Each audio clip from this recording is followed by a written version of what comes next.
Hello दोस्तों, आप सभी का मेरे यूट्यूब चैनल पर स्वागत है। आज हम बात करेंगे कि क्या हमें स्टॉक मार्केट में पैसा इन्वेस्टमेंट करना चाहिए। तो मेरी राय यही रहेगी कि हाँ, स्टॉक मार्केट में पैसे तो इन्वेस्टमेंट करना चाहिए, लेकिन आपका पर्पस क्या होगा ये आपके ऊपर डिपेंड करता है।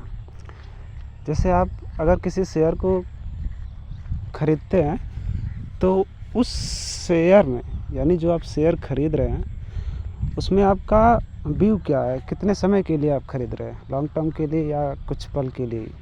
अगर लॉन्ग टर्म के लिए आप ख़रीद रहे हैं जिसमें कि आपका उद्देश्य है काफ़ी दिनों तक के लिए रखना, जैसे 2 साल, 4 साल, 5 साल या 20 सालों के लिए, आप एक रेशियो में एक पैसे डालते जाएंगे हर साल उस स्टॉक में। तो इसमें क्या होता है कि जैसे आप शेयर ख़रीद लिए, ठीक है, तो उसमें जैसे मान के चलिए आप शेयर ख़रीदे 100 रुपये का और उस शेयर का प्राइस हो गया 101 रुपये। तो जो 1 रुपया है ना, जो उसका प्राइस 100 से 101 रुपया हुआ है, तो जो 1 रुपये बढ़ा हुआ है तो वो आपके पर शेयर पे 1 रुपया बढ़ा हुआ है। यानी कि अगर आपके पास 100 शेयर है तो आपको 100 शेयर पर 1 रुपया बढ़ा है तो आपको 100 रुपये का प्रॉफिट है।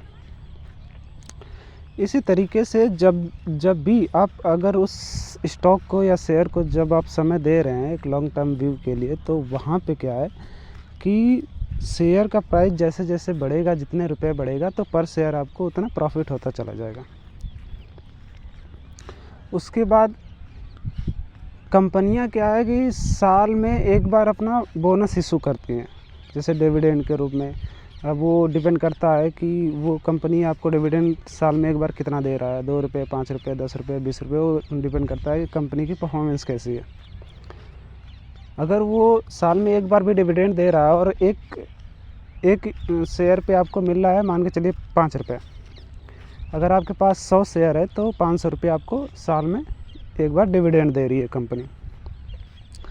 तो उस डिविडेंड से भी आपकी अच्छी खासी कमाई हो जाती है उस शेयर पे। उसके बाद आपका लॉन्ग टर्म के लिए व्यू बना है, तो जैसे कि मान के चलिए अगर 10 साल हो गए आपको इन्वेस्टमेंट किए और 10 साल पहले आप किसी शेयर को ख़रीदे थे 100 रुपये का, आज उसका प्राइस चलिए मान के चलिए कि हो गया 1100-1200 रुपये। तो जो 1000 रुपये बढ़े हैं आपके शेयर पे, वो आपका प्रॉफिट हो गया। अब आप सोच सकते हैं कि कितना रिटर्न आपको मिला हुआ है। और वहीं पे कंपनियां क्या करती हैं, इसी स्टॉक को बाद में स्प्लिट कर देती हैं, मतलब कि एक शेयर पे वो विभाजन कर देती हैं, 2 शेयर या 3 शेयर में विभाजन कर देती है। तो जब वो कंपनी अपने शेयर को विभाजन करती है तो वो शेयर आपका एक शेयर 3 शेयर में डिवाइड हो जाता है। तो मान के चलिए अगर पहले आपका 100 शेयर था, तो अब अगर उसे स्प्लिट किए 2 या 3 शेयर में, अगर 2 शेयर में स्प्लिट किए तो आपका 200 शेयर हो गया, 3 शेयर में स्प्लिट किया तो आपका 3 शेयर हो गया, 300 शेयर हो गया। तो इससे क्या, आपके शेयर की क्वांटिटी भी बढ़ गई और शेयर की प्राइस जो बढ़ी हुई थी उससे भी आपका प्रॉफिट हो रहा था। साल में जो डिविडेंड आपको मिल रहा है उससे भी आपका प्रॉफिट हो रहा है।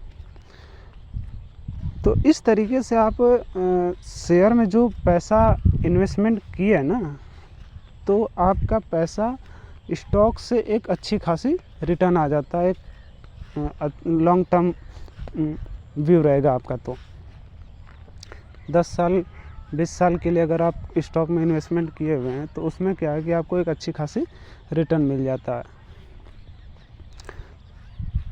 तो स्टॉक मार्केट में पैसे इन्वेस्टमेंट करने के ये सारे फ़ायदे होते हैं। पहली बात कि डिविडेंड आपको मिलता है, दूसरा कि आपका स्टॉक अगर स्प्लिट कर दिया जाता है, यानी विभाजित कर दिया जाता है, तो आपकी शेयर की क्वांटिटी भी बढ़ जाती है। ऊपर से जो शेयर का दाम बढ़ा हुआ है उससे भी आपका प्रॉफिट हो रहा है। तो ये सारे फ़ायदे हैं एक स्टॉक को ख़रीद करके उसमें अपने पैसे को इन्वेस्टमेंट करने के। तो उम्मीद है कि आप लोगों को ये सारी चीज़ें समझ में आया होगा। ऐसे ही इन्फॉर्मेशन वीडियो के लिए आप हमारे चैनल को सब्सक्राइब कर सकते हैं। धन्यवाद।